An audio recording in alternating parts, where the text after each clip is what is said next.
Hey, what's up, everybody, and welcome back to another episode of Fitness Goal Friday. Today, we're going to talk about the super practical topic of when to use what cooking oils. The goal of the Best You podcast is to allow you to feel confident about what you need to do, why you need to do it, and how to do it in order to get closer and closer to your best you.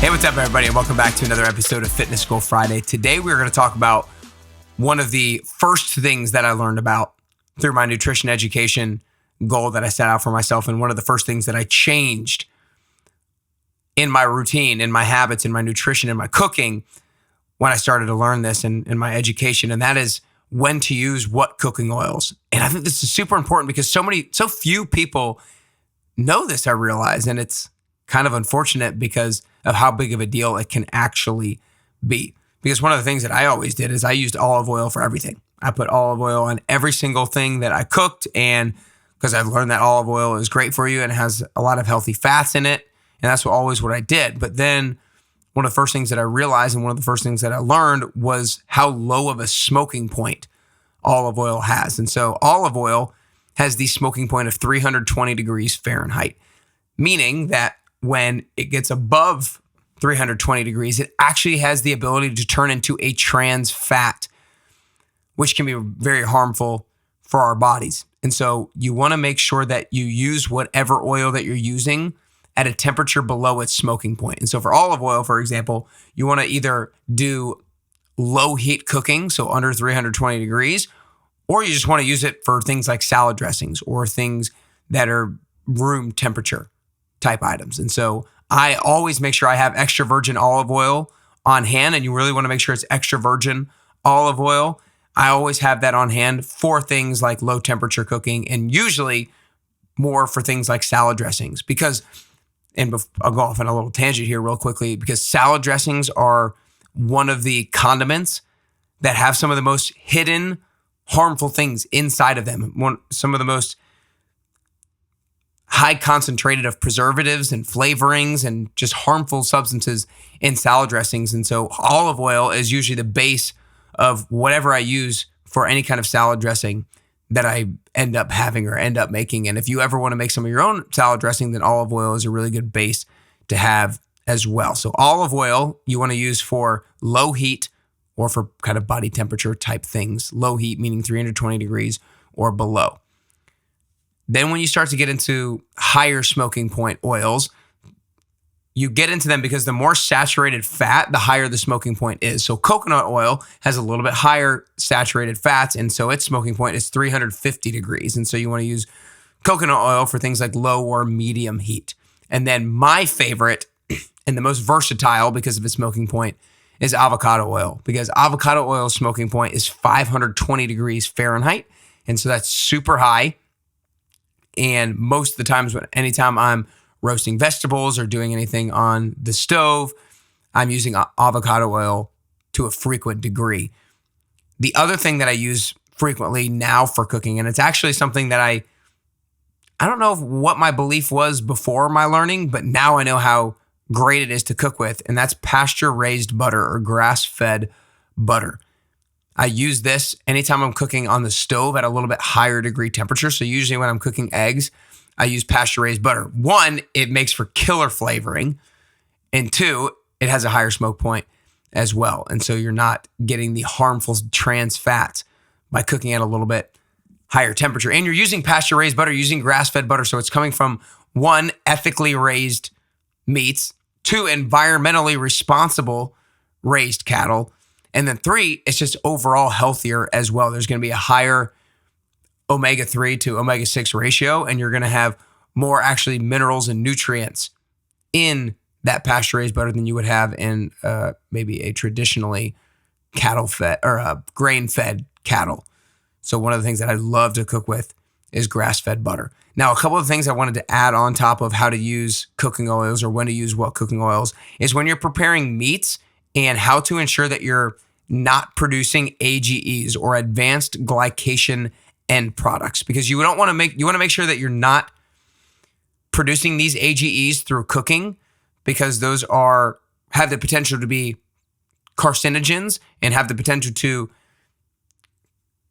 build up fat in your bloodstream. And so we want to make sure we're not producing these AGEs. And it can be just super simple things. It's so crazy how it's not just what you eat, it's what's been done to what you eat that can really determine whether or not that thing is nutritious or not. And so when we're cooking meats and stuff, one thing that's really helpful is to prepare those meals with moist heat. So like soups and stews. When you're cooking meats as soups or stews and you're doing them at high heat, you're going to be a lot less likely to produce these AGEs, these advanced glycation end products that have the ability to build up plaque in our bloodstream.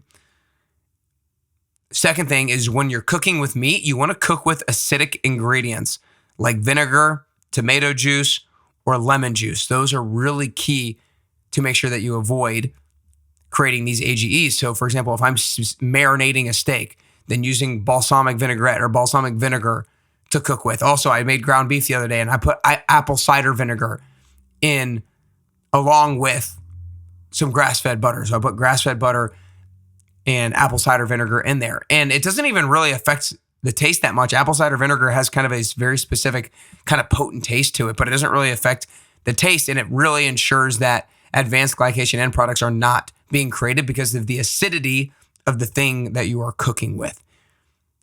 So that's what we got today. And the other thing is if you cook your meat with spices, that's really important. If you cook your meat with spices, it helps to prevent the production of these harmful compounds as well.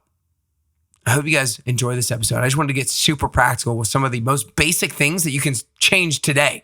If you listen to this today, you can change today the kind of oil that you cook with. And so I stopped using olive oil for a lot of different things, that, especially when I'm roasting my vegetables. Usually I roast my vegetables at 400 to 425 degrees, depending on what the vegetable is and depending on how long I'm roasting it for.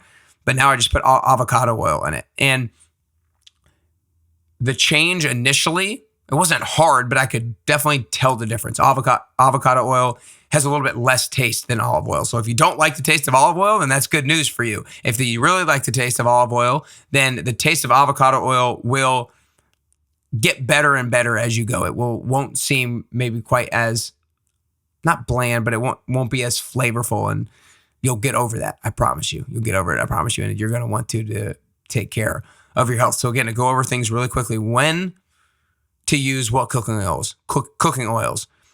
Olive oil, 320 degrees or less, because that's the smoking point, and for salad dressings and room temperature type things. You can dip bread in olive oil too, right? Not that I want you eating a whole lot of bread, but that's for story for a different podcast. Second one, coconut oil, 350 degrees and below. And coconut oil can be really healthy as well. Some MCTs in it, medium chain triglycerides, and then avocado oil.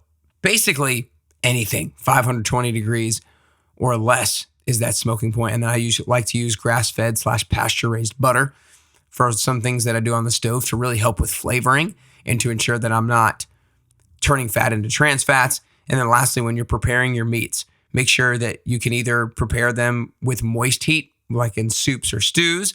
And then also when you're cooking meat, you want to cook with acidic ingredients to prevent producing AGEs or advanced glycation end products. So you can cook it with vinegar, tomato juice, lemon juice, red wine, balsamic vinegar. All those types of things are really great to help avoid those things and make sure that not just what you're eating is healthy, but how you're actually preparing it is healthy as well, and what you're doing to it is healthy as well. If you guys feel like you got a lot from today's episode, make sure you share it with a friend or family member. Make sure you share it with somebody who else does a lot of cooking for themselves so that they stop using the wrong oils that they're potentially using right now. We actually had this going on in my family group text recently about how we need to make sure that we're doing this. And my mom, I think as well, was using olive oil maybe for a few too many things because of the smoking point was too high. And so she made the switch as well. And I think my brother was actually already doing that. So that was awesome to hear. So make sure you share it with a friend or family member so they can make the appropriate change as well. And if you feel like you need to make some more of these healthy habit changes, then make sure that you take a look at the 10-week transformation. I promise you it will change your life. Not only are you going to build more self-confidence, not only are you going to build better fitness, nutrition, water, and sleep habits, but you're going to learn the most important skill that it takes to get closer to the best version of yourself. And that's the skill of following through with the promises that you make to yourself. Because so many of us in a lot of areas of our life, we know kind of what we should be doing, but we're not doing it. And so there's a gap between knowing what to do and doing what we know, and doing the 10-week transformation will help you close that gap. It will help you build a confidence in yourself that, you know what, that thing I know is kind of tough to do, but I'm going to do it anyway. I'm going to build that confidence and I'm going to do it anyway. So go check it out at nickcarrier.com/10WT. And also, if you're here in Nashville, June 18th at the Music City Fit Expo, we're having the Next Best You event. Is going to be the biggest event that we've ever had up to this point. I promise you, we're going to have at least 75 people there. It's going to be awesome, and you don't want to miss out. If you want to come to the event, go to www.nickcarrier.com/events. nickcarrier.com/events. I appreciate you guys listening. Now go out there, take ownership of getting closer to your health and fitness goals, and take ownership of getting closer and closer to your best you.